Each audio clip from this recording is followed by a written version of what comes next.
mendapatkan itu. Jadi teman-teman silahkan persiapkan diri.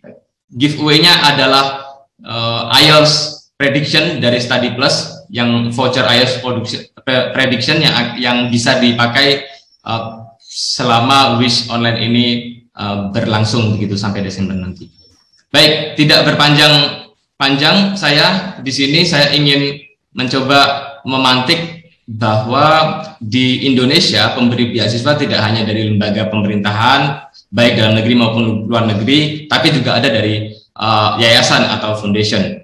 Nah, seperti apa program beasiswa yang ditawarkan oleh yayasan atau foundation ini, dan apa saja cakupan pendanaannya, dan mungkin kita juga bisa ulik lagi lebih dalam setelah pemaparan. Kita langsung persilahkan kepada para narasumber untuk menjelaskan. Yang pertama saya coba ke Pak Rohmat untuk menjelaskan beasiswa dari Pertamina Foundation. Silahkan Pak Rohmat, saya bantu share screen, waktu dan layar kami persilahkan. Terima kasih Mas Wisnu. Assalamualaikum warahmatullahi wabarakatuh. Salam sejahtera dan selamat siang untuk semua. Ini terima kasih dari kami kepada panitia mengundang Pertamina Foundation untuk diberi kesempatan berbagi di acara siang hari ini. Jadi sebelum ke tema utama, sedikit kami sampaikan bahwa Pertamina Foundation ini adalah yayasan dari Pertamina, sebuah BUMN yang semuanya sudah tahu, dan tentu di siang hari ini kami akan banyak fokus untuk membicarakan atau mendiskusikan, berbagi cerita kepada adik-adik terutama dan semua yang hadir di kesempatan siang ini, baik melalui platform Zoom maupun yang di YouTube. Nah, jadi Pertamina Foundation ini lahir, slide berikutnya Mas, untuk menghemat waktu. Nah, lahir 12 Januari 2011, tapi sebelumnya kami sudah berdiri, yaitu melalui Yayasan Kesejahteraan Pegawai Pertamina. 2011 kita beralih nama dan melakukan transformasi pembaruan dengan sebutan Pertamina Foundation. Misinya menjadi yayasan modern dan tentu dengan basis pemberdayaan masyarakat, dan kita concernnya memang di pendidikan dan di sosial. Ada 4 visi, 1 pemberdayaan, yang kedua visi kami di bidang pendidikan, yang ketiga misi kami di bidang inovasi energi, dan yang keempat adalah tentang kepedulian kepada sesama, terutama yaitu bencana, ataupun kelompok rentan, perempuan, dan seterusnya, termasuk adat di sana. Lanjut Mas. Untuk menggapai visi dan misi tersebut, di Pertamina Foundation ini perkenalan dulu secara kelembagaan ya. Jadi Pertamina Foundation ini memiliki 5 bidang kegiatan utama. Nah, tetapi untuk basisnya sebenarnya kita itu dibangunnya karena ini adalah sebuah yayasan milik BUMN. Pertamina Foundation itu membangun program kegiatan dengan tujuan untuk meningkatkan efektivitas dari kegiatan-kegiatan yang berhubungan dengan tanggung jawab sosial perusahaan atau yang biasa disebut CSR-nya Pertamina. Kami menjalankan program sebagian dari dana CSR tersebut. Tentu dengan misi yaitu agar lebih fokus, memiliki dampak yang luas, berkelanjutan, dapat memberikan kontribusi positif. Ada 5 pilar, 5 bidang yang kita garap dari Pertamina Foundation. Yang pertama tentu program pemberdayaan yang kita sekarang sebut dengan PF Series, nanti saya jelaskan secara khusus. Yang kedua, kami juga memiliki Universitas Pertamina, yaitu fokus pendidikan dengan Universitas Pertamina. Di sebelah sana kita juga ada pendidikan khusus dan dasar. Kita memiliki beberapa TK juga, TK juga memberdayakan sekolah, misalnya yang SMK dan seterusnya. Dan untuk mensupport itu kita punya unit bisnis, juga untuk aset manajemen. Jadi ini semua adalah upaya-upaya untuk fundraising, mendukung tidak sekedar ataupun bertumpu utama ataupun bergantung pada dana yang dari CSR, karena dana CSR tentu banyak kegiatan yang lain yang harus dilaksanakan. karena terbentang dari seluruh Indonesia. Next. Nah, untuk yang 5 pilar utama ini sebenarnya bagian dari core ataupun inti dari Pertamina Foundation, yaitu kita sebutnya program PF Series. Sehingga nanti selain beasiswa di kesempatan pagi ini, saya perkenalan juga bahwa PF ini membangun program PF Series. Itu yang pertama adalah sesuai core subject ISO 26000, ya, dipadu dengan SDGs. Kalau SDGs semuanya sudah tahu, kalau ISO 26000 adalah kaitan dengan pengelolaan CSR, terutama untuk keterlibatan masyarakat dan semacamnya. Kalau SDGs kita nanti akan lihat bahwa kalau beasiswa tentu kita fokus di pendidikan dan kita bidian secara tidak langsungnya adalah untuk selain akses pendidikan tentu kemiskinan. Jadi transformasinya kita akan menjadi biasanya modern tadi kita bangun secara keprograman ada 5. 5 ini secara umum akan saya jelaskan secara sederhana. Tentu yang pertama nanti ini jadi fokus pembahasan pagi ini tentang beasiswa. Kita akan langsung yang kedua yaitu tentang Young Leaders atau ini kita sebut PF Muda, yaitu ajang adu gagasan anak-anak muda dalam menuntaskan isu-isu sosial melalui proyek sosial yang inspiratif dan berkelanjutan. Jadi 5 tahun ini targetnya 100 proyek inspiratif. Tahun ini sudah tahun kedua. Hari ini sedang berlangsung kompetisi untuk sudah sampai tahapan interview proyek sosial dari adik-adik kita. Ini sangat spesifik. Pesertanya adalah usia 17 sampai 35. Mereka diberi kesempatan membuat proyek sosial, kita adu. Dan pesertanya antusias luar biasa. Tahun ini sekitar 2.300 lebih proposal yang masuk. Nah, kita seleksi, baik secara abstraksi proposal maupun interview ya, semuanya secara online karena situasi. Nah, ternyata adik-adik ini memiliki gagasan yang sangat luar biasa. Baik isu-isu adat, isu-isu masyarakat terisolir, energi, isu COVID, macam-macam. Dan luar biasa, tahun lalu telah terpilih 19 proyek sosial terbaik yang kita danai. Jadi mereka kita berikan stimulan bagi yang terbaik untuk mendapat pendanaan. Ini sangat mendukung sekali dan hampir mirip sebenarnya. Kalau beasiswa lah ada di bangku sekolah, bangku kuliah. Kalau kali ini kita mencoba mencari adik-adik yang belum berkesempatan kuliah atau setelah kuliah, sehingga tidak semuanya bercita-cita misalnya menjadi karyawan ataupun pegawai dan seterusnya. Tapi dengan proyek sosial berharap menjadi sociopreneur yang baik. Yang ketiga adalah womanpreneur, target kita 5.000 selama 5 tahun, dan setiap tahun 1.000. Ini juga kita bidik ibu-ibu, emak-emak, batas usia maksimal 45. Kenapa demikian? Karena kita berusaha menggait ataupun menjaring ibu-ibu yang kira-kira bisnisnya bisa dikembangkan lebih jauh di era yang sudah berubah, artinya mereka kita beri kekuatan dengan gadgetnya. Jadi dengan gadget itu usaha mereka agar lebih maju dan modern. Sehingga di sini kita latih inkubasi bisnisnya, kita latih pendampingan dengan berbagai kegiatan. Yang keempat adalah inovasi energi, kita sebut PF Science. Di sini adalah kompetisi, tapi levelnya kalau yang kayak muda adalah anak-anak muda, ini lebih ke peneliti, dosen, dan seterusnya.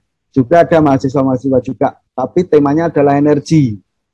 Kita kompetisikan, mereka yang terbaik juga kita beri dana untuk mengimplementasikan pilotnya. Targetnya diharapkan bisa menjadi solusi energi untuk daerah terpencil. Jadi terutama kita cobakan di daerah-daerah terpencil atau daerah-daerah yang kesulitan. Kalau tidak, baik berbagai kesulitan terjawab dengan inovasi energi ini. Yang terakhir adalah PF Bangkit, ini adalah kepedulian Pertamina melalui Pertamina Foundation untuk saudara-saudara kita yang sedang mengalami musibah baik bencana alam, COVID, dan semacamnya. Nah, slide-slide berikutnya kita akan masuk di yang beasiswa. Di beasiswa inilah sektor pagi hari ini, yaitu akses pendidikan. Jadi kita itu mencoba membuka akses pendidikan untuk anak-anak Indonesia agar lebih berprestasi. Tentu sebagai perusahaan BUMN yang banyak bergerak di bidang perminyakan, nah kita juga seiring sejalan dengan Pertamina yaitu harus ramah lingkungan. Dan tentu kita juga berikan basis yang kuat juga untuk kepemimpinan. Jadi targetnya 2.500 sampai dengan dalam waktu 5 tahun. Next.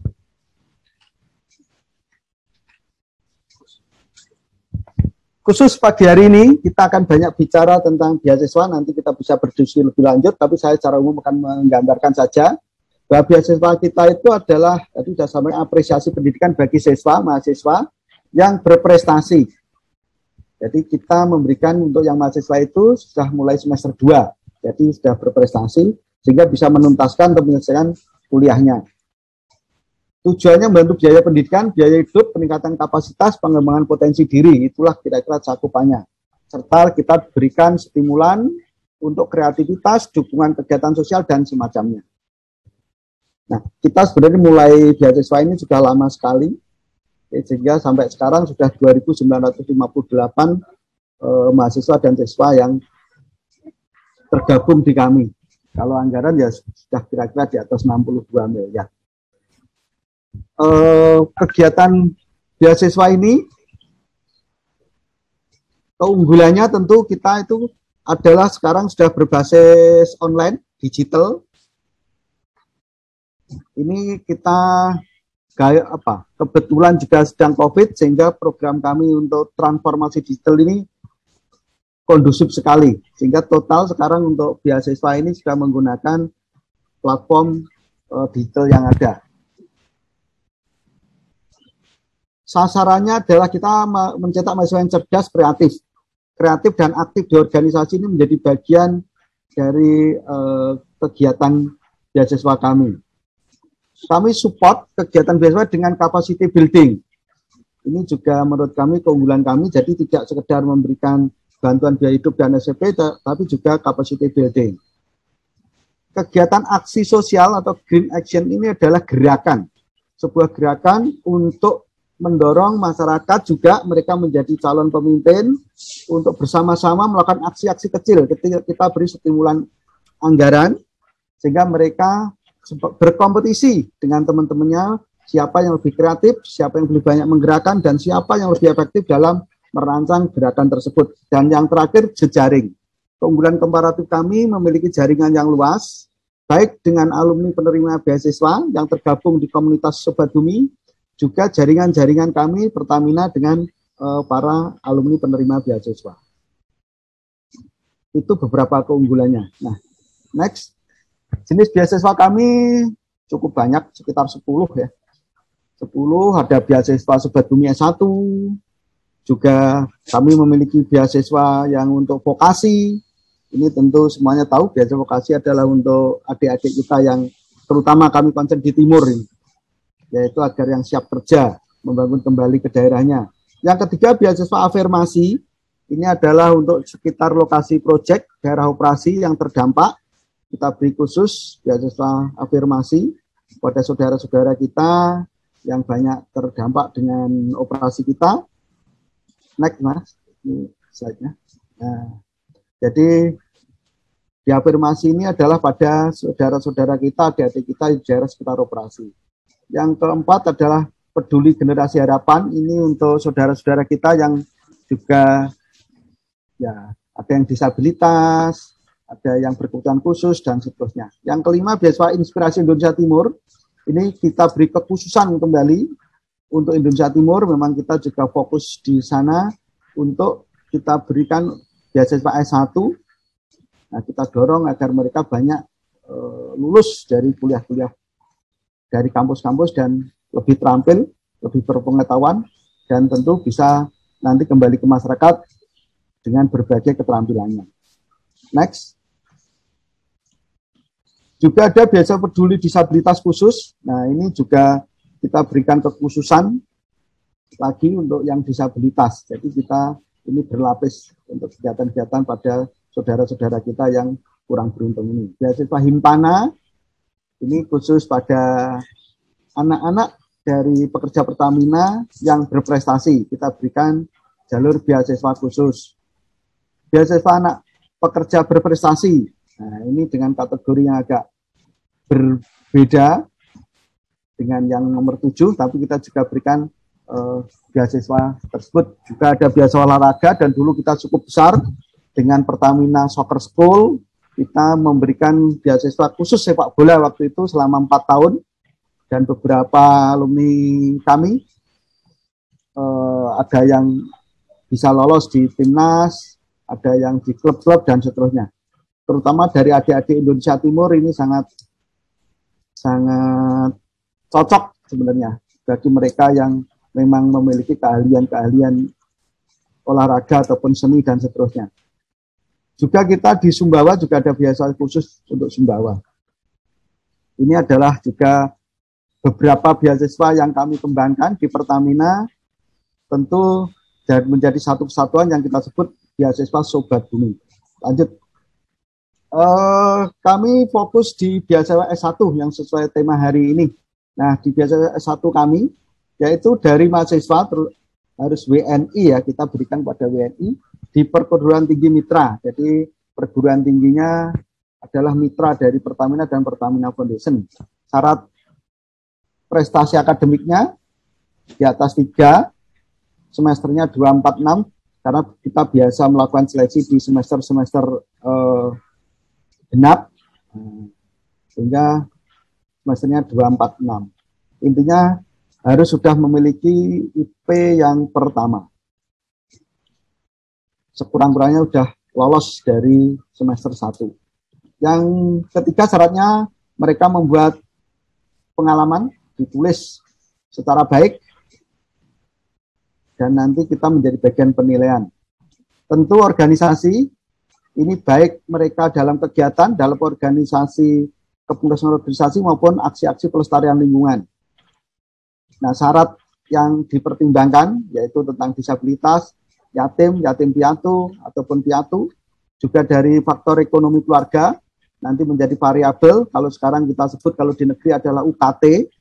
Nah, kita menjadi bagian pertimbangan seleksi, dan di saat tahun terakhir ini kita pertimbangkan juga yang terdampak COVID, karena ini banyak saudara kita yang menjadi korban COVID.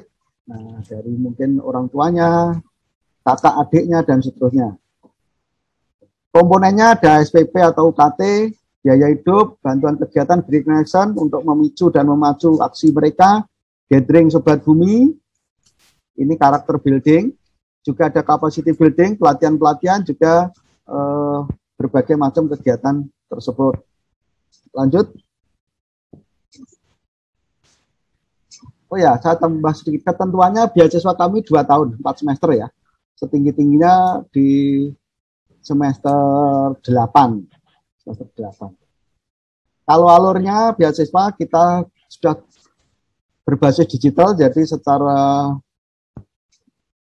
sederhana, yaitu mulai dari pengumuman, terus pendaftaran dan seleksi ini secara online, berbasis web, pengumuman dan perjanjian ini maksudnya pengumuman kelolosan, kita ikat dengan kontrak SPK, terus kita melakukan pembayaran, transfer ke rekening penerima, yaitu pertama tentu bantuan SPP per semester, bantuan biaya hidup nanti bulanan. Aksi-aksi kita mulai dari ada gathering, Green Action, capacity building, itu bagian dari pendukung beasiswa untuk mencetak kepemimpinan mereka. Ini kita berikan biasanya kita sesuaikan dengan jadwal adik-adik kuliah yang sedang tidak, waktu yang memang tidak terlalu gampang, apalagi era sekarang antar kampus tidak terlalu seragam, tapi kita sudah upayakan mencari waktu untuk melakukan kegiatan pelatihan dan aksi ini di jeda-jeda yang tidak ujian, baik ujian tengah semester, akhir semester, ataupun ada semester pendek. Jejaring, nah di sini adalah kita buat ikatan, kita buat komunitas, kita dorong adik-adik untuk mulai berjejaring, terutama mereka kita bantu fasilitasi untuk kegiatan tersebut, yaitu dengan hadirnya komunitas mereka dirikan, yaitu Sobat Bumi. Ada komunitasnya disebut komunitas Sobat Bumi Indonesia. Ini agar mereka bisa berkomunikasi dan tentu berbagi dan hal-hal yang lain, terutama untuk lapangan kerja. Next, kita lihat sedikit untuk seleksi. Nah, kita seleksinya sangat simple, tapi sebenarnya di dalamnya ini tentu tantangannya cukup banyak bagi adik-adik, karena tentu kompetisinya sangat tinggi. Pendaftar tahun ini lebih dari 15.000, sehingga sangat ketat mulai pengumuman dan pendaftaran.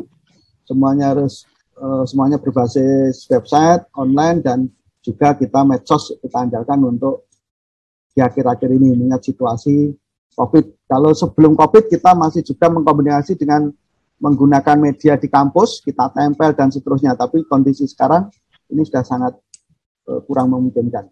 Kita lakukan verifikasi, seleksi administrasi, lanjut interview. Nah ini kita hadirkan interviewer independen dan juga dari kampus. Jadi juga banyak para praktisi yang ikut melakukan interview. Dan tentu yang sering dilihat oleh adik-adik semua, kita juga kerjasama dengan Dian Sastro yang komit juga dengan bidang pendidikan. Nah, itu juga memberikan motivasi untuk adik-adik dan diseleksi pun terlibat secara aktif. Ada umpan balik, jadi setelah penilaian itu kampus memberikan feedback karena kami mensyaratkan tidak boleh double beasiswa dengan tempat lain, sehingga kampus memberikan informasi agar kursinya yang sudah dapat diberikan ke temannya tentunya. Jadi seseorang tidak boleh double beasiswa.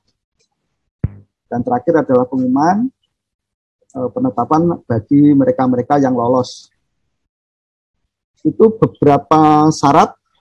Nah, sebarannya tahun ini, next, kita ada 37 kampus yang tersebar di sana. Baik Indonesia Timur maupun di Barat, Tengah, juga di Kalimantan dan seterusnya. Sehingga ada 37 tahun ini yang menjadi mitra beasiswa Pertamina. Next, kita lihat sedikit, ini saya klik dari evaluasi yang kita lakukan. Ternyata para alumni ini kita petakan dengan 3 pemetaan yang sederhana, tidak terlalu mendalam, misalnya kita kejar lebih jauh, tapi dengan 3 yang sederhana. Ternyata yang alumni ini yang berwirausaha 34%, yang kerja di perusahaan swasta, baik nasional maupun internasional, itu 48%, dan yang menjadi pegawai pemerintah, PNS maupun BUMN itu sekitar 18%. Itu terlihat dari pengakuan mereka. Kita lakukan evaluasi setelah ya 2-3 tahun menerima beasiswa atau menjadi alumni. Next. Nah, berikutnya inilah sebenarnya salah satu kekuatan kita, yaitu aksi-aksi yang dilakukan oleh adik-adik. Nah, ini kalau kita petakan sebenarnya sangat komplit, yang walaupun kegiatan lingkungan itu ada macam jenisnya, itu 135 mereka melakukan gerakan di berbagai tempat. Ada yang edukasi kepada masyarakat, 53 ini berbagai edukasi, 46 ini aksi bersih sampah dan pantai misalnya, 26 aksi tanam mangrove, 10 aksi olah limbah. Ini contoh-contoh aksi-aksi yang dilakukan oleh adik-adik penerima beasiswa Sobat Bumi, dengan kita beri beberapa tantangan untuk berkompetisi antar mereka. Next. Berikutnya juga demikian, kita lihat mereka juga melakukan kegiatan-kegiatan aksi yang serupa di berbagai daerah. Dari ujung Aceh sampai di Papua, berbagai macam. Next. Nah, ini slide yang terakhir, aksi yang tahun terakhir ini juga barusan yang kita bidik di 17 Agustus kemarin. Sejumlah 643 dari penerima beasiswa tahun ini, 8 aksi, tentu mampu menggerakkan dari berbagai kalangan masyarakat. Aksinya dilakukan dalam rangka 17 Agustus, sehingga semarak 17 Agustus dikemas oleh adik-adik ini menjadi sesuatu yang menarik. Mereka hadir di panti asuhan, mereka hadir di yayasan-yayasan sosial yang lain, juga di yatim piatu dan seluruhnya. Karena COVID, maka protokolnya ketat, dan tahun ini memang aksinya tidak beda dengan yang sebelum COVID, yang bisa misalnya mangrove dan seluruhnya yang menggerakkan masyarakat seperti itu. Sehingga aksinya lebih cenderung kita buat dengan aksi-aksi yang meminimalisir terjadinya kerumunan massa yang besar-besaran. Sehingga edukasi-edukasi COVID kita kedepankan untuk aksi-aksi tahun 2021 ini. Dan semoga jika tahun depan sudah pandemi ini berakhir, kita akan kembali dengan aksi dan pelatihan sama karakter Sobat Buminya akan kembali camp-camp yang ada di berbagai tempat. Saya kira itu yang bisa kami sampaikan dari Pertamina Foundation, dan kepada adik-adik seluruh yang hadir pada siang hari ini, baik melalui platform Zoom maupun YouTube. Kalau ada hal yang perlu didiskusikan, kami terbuka untuk berdiskusi dan memberikan penjelasan atas hal-hal yang berkaitan dengan beasiswa ini. Terima kasih. Wassalamualaikum warahmatullahi wabarakatuh.